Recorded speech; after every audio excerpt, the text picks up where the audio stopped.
Hello everyone, welcome to Alpha Business classes. So there is something new for you all, and today I am going to discuss CBSE Class 10 sample question paper for Term 1. This will help you a lot in preparation of Term 1 board exam, and this is science sample question paper. And so let's start. There is some general instructions, so let's read. First, the question paper contains 3 sections. So इसमें जो question है ये 3 section में है, A B and सी। इसमें कि section A में 24 question है और 20 ही अटेम्प्ट करना है। सेक्शन बी में 24 क्वेश्चन है और 20 ही अटेम्प्ट करना है। और सेक्शन सी में 12 क्वेश्चन है और हमें 10 ही अटेम्प्ट करना है। और सारे क्वेश्चन जो है वो इक्वल मार्क्स कैरी करते हैं और इसमें कोई भी नेगेटिव मार्किंग नहीं है। So let's start with section A. Section A consists of 24 questions. Attempt 20 questions from this section. And note, the first attempted 20 question would be evaluated. जो भी हमने पहले 20 क्वेश्चन को टिक किया होगा उन्हें ही माना जाएगा। तो चलिए शुरू करते हैं पहले क्वेश्चन से। Rima took 5 ml of lead nitrate solution in a beaker and added approximately 4 ml of potassium iodide solution to it. What would she observe? तो जब रीमा जो है वो lead nitrate means PbNO3 plus इसमें पोटेशियम आयोडाइड मीन्स KI मिलाएगी तो फिर ये रिएक्शन हो जाएगा KNO3 प्लस PbI2, जो कि PbI2 ये एक प्रेसिपिटेट के रूप में फॉर्म होगा जो कि येलो कलर का होगा। तो इसीलिए इसका सही आंसर होगा B, yellow precipitate was formed. Next question number 2. Identify gas air in the following experiment. तो जैसा कि हमें इसमें पता चल रहा है कि इसमें डाइल्यूट सल्फ्यूरिक एसिड है जिसमें कि जिंक ग्रैन्यूल्स को मिलाया गया है। तो अगर हम H2SO4 प्लस Zn दोनों का अगर रिएक्शन होगा तो ये Zn जो है वो ये फिर बन जाएगा ZnSO4 प्लस H2। जब कोई मेटल एसिड से रिएक्ट करता है तो वो मेटल सॉल्ट और हाइड्रोजन गैस लिबरेट करता है। तो इसीलिए इसमें जो गैस इवॉल्व होगा वो पॉप साउंड देगा, तो इसीलिए ये हाइड्रोजन गैस हो जाएगा। तो इसका राइट आंसर है B, hydrogen. Next question number 3। Metal dilute HCl metal salt plus gas. तो which of the following 2 combinations are correct. इसमें कुछ मेटल्स दिए हुए हैं और इसमें गैस इवॉल्व होगा कि नहीं वो दिया हुआ है। तो हमें बताना है कि इसमें कौन कौन सा कॉम्बिनेशन है वो करेक्ट है।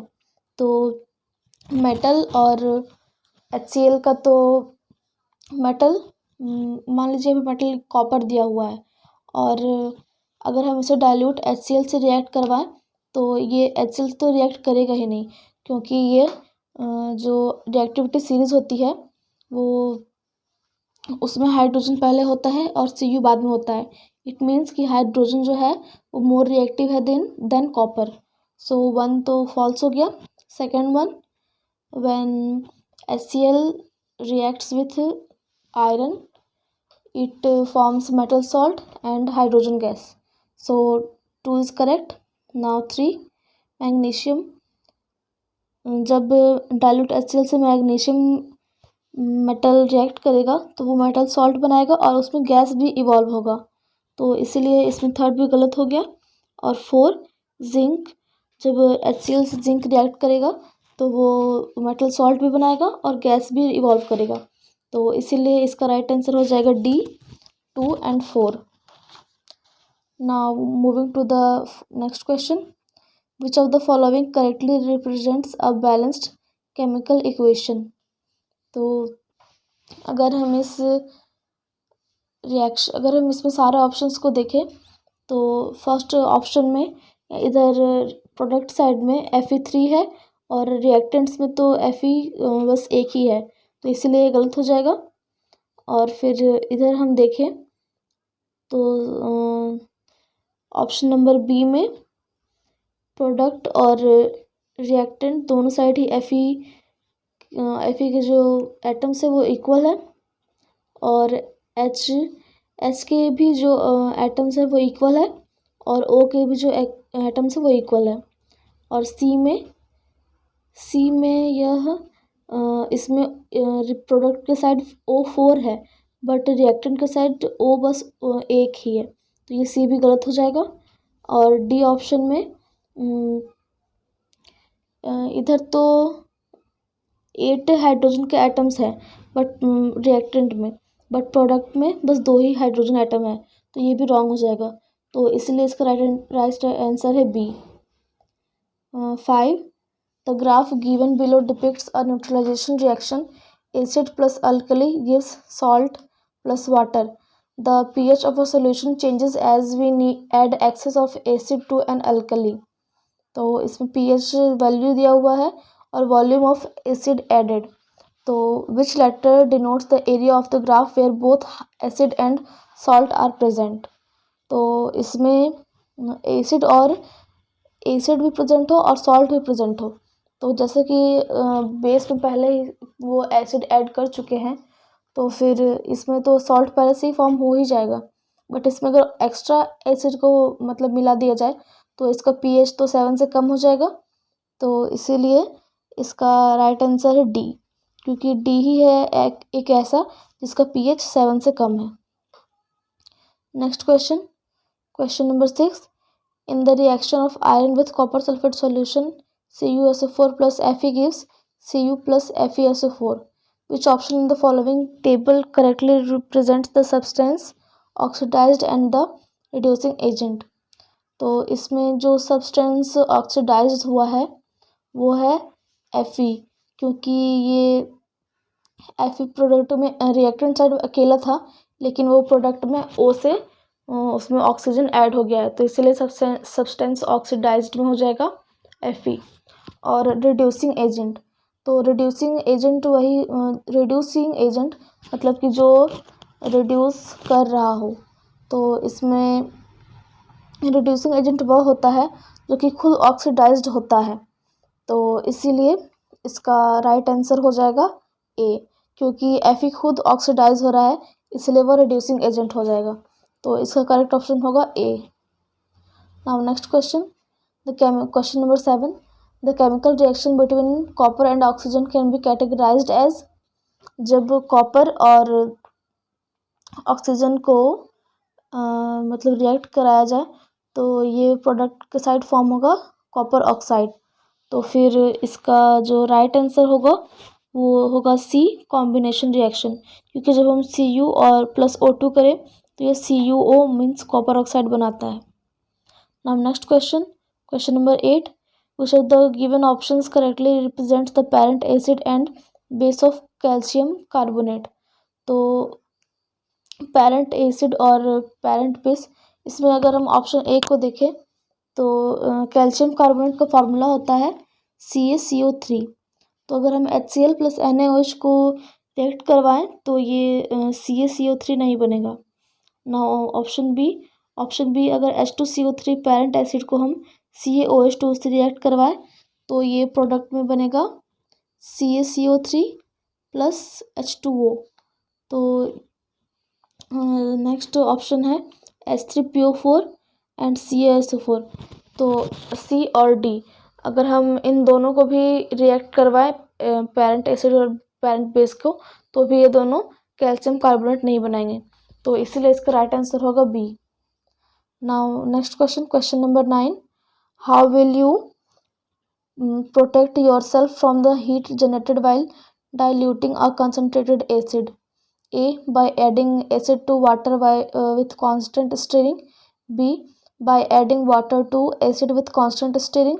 C. By adding water to acid followed by base.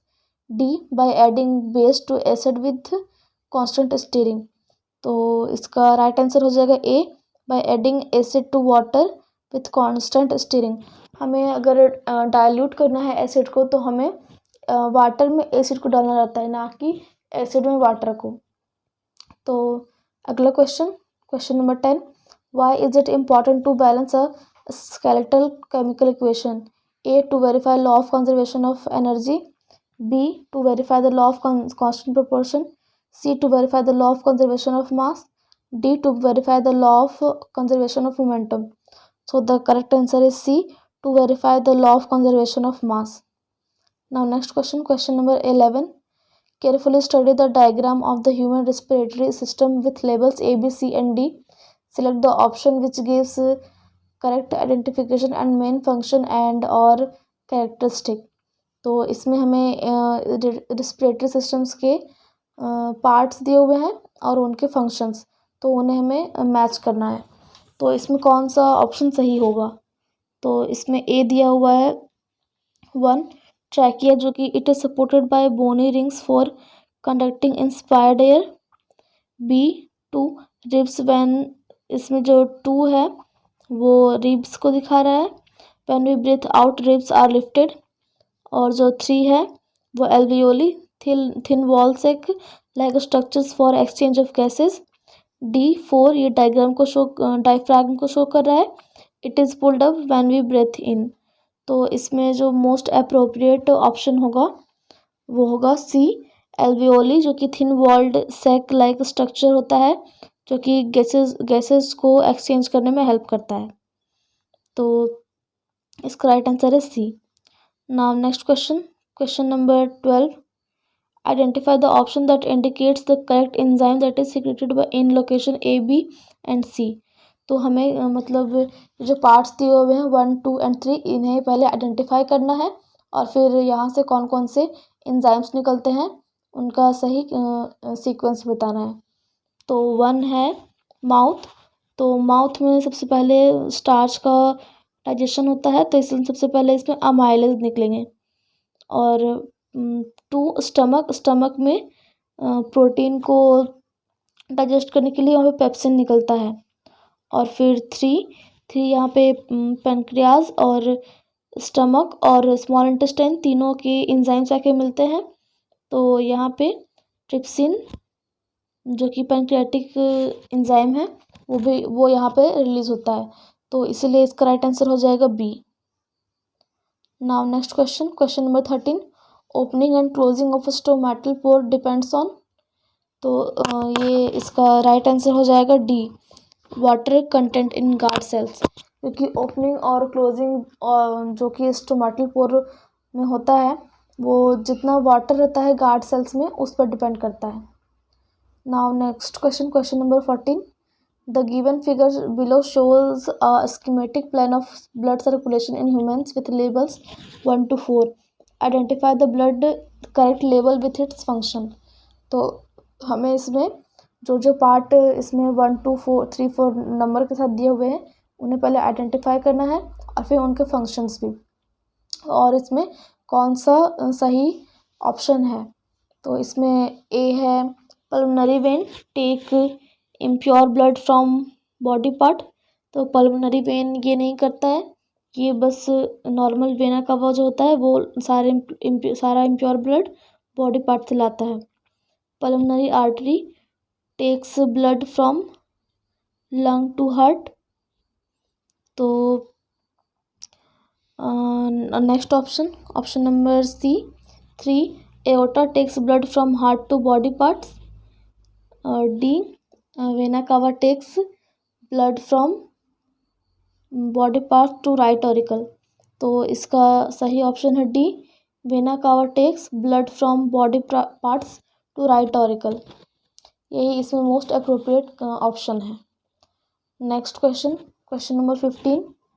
Identify the phase of circulation which is represented in the diaphragm of heart given below arrows indicate contraction of the chamber shown. तो इसका right answer है B blood is transferred to lungs for oxygenation and is pumped into various organs simultaneously.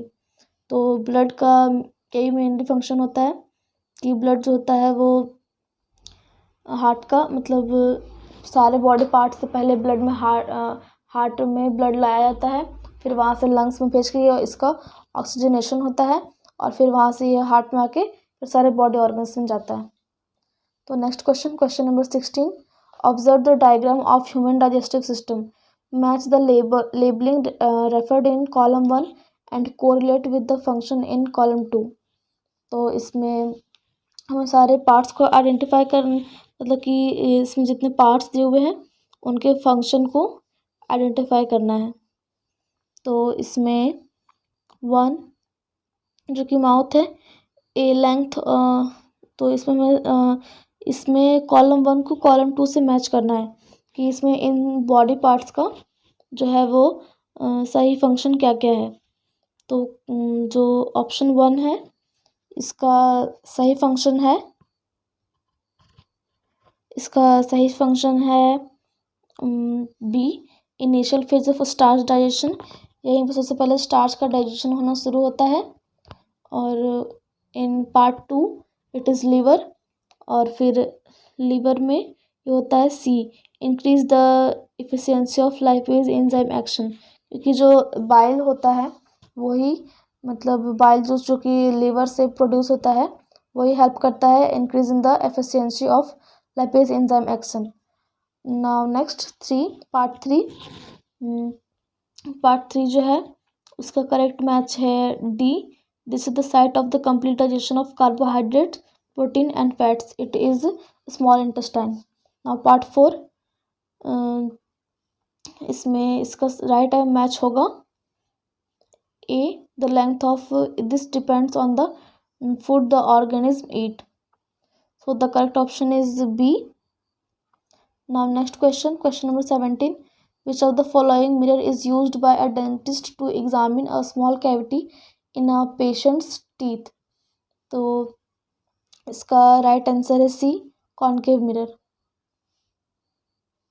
Now next question number 18, which diagram shows image formation of an object on a screen by converging lens? तो इसमें जो इसका जो right option है वो है option number सी, क्योंकि इसी में कॉन्वेक्स लेंस जो कि एक कन्वर्जिंग लेंस है वो जो इसमें रेज आ रहे हैं ऑब्जेक्ट से उनको कन्वर्ज करके एक स्क्रीन पे इमेज बना रहा है। Now next question number 19, which of the following can make a parallel beam of light when light from a point source is incident on it? तो इसका राइट आंसर जो है वो है concave mirror as well as convex mirror, concave mirror as well as convex lens. क्योंकि parallel beam जो है वो अगर कॉनकेव मिरर और कॉन्वेक्स लेंस इनके फोकस से पास करे तो वो फिर रेज को पैरेलल भेज सकते हैं, तो इसलिए इसका राइट ऑप्शन है A. Now next question number 20, consider these indices of refraction: glass 1.5 to air 1.0003, water 1.333. Based on the refractive index of three materials, arrange the speed of light through them in decreasing order.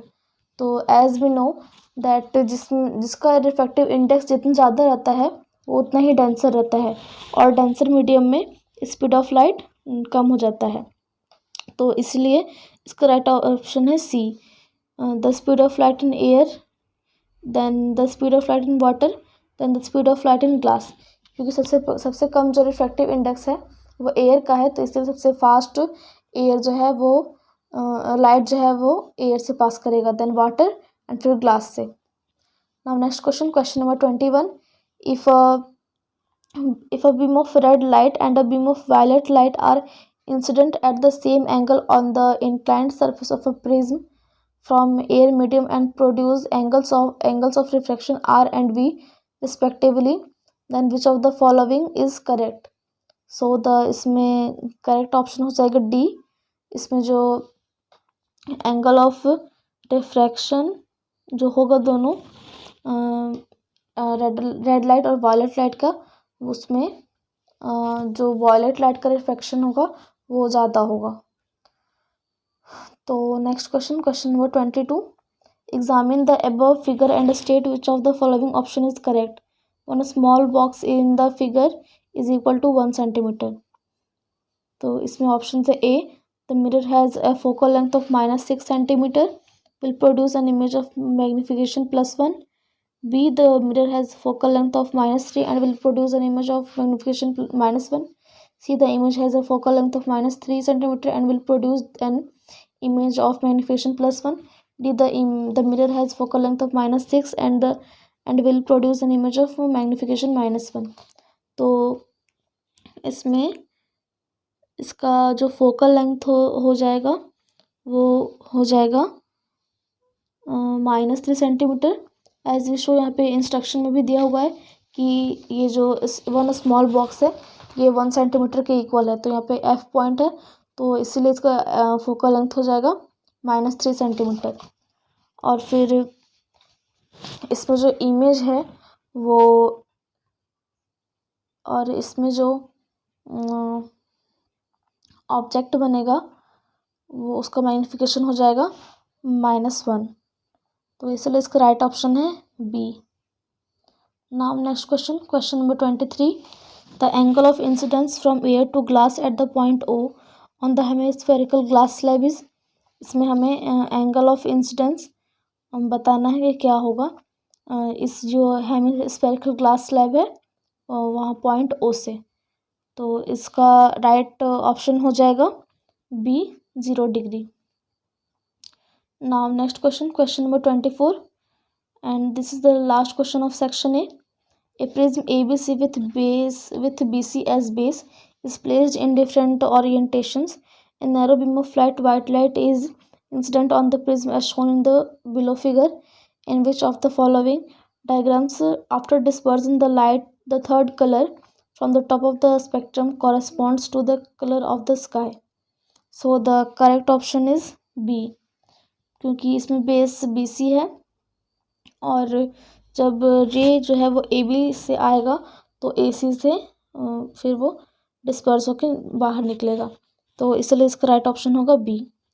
So that's all for today. Tomorrow we will discuss section B of this sample question paper. So please like and share this video and subscribe my channel, and thank you for watching.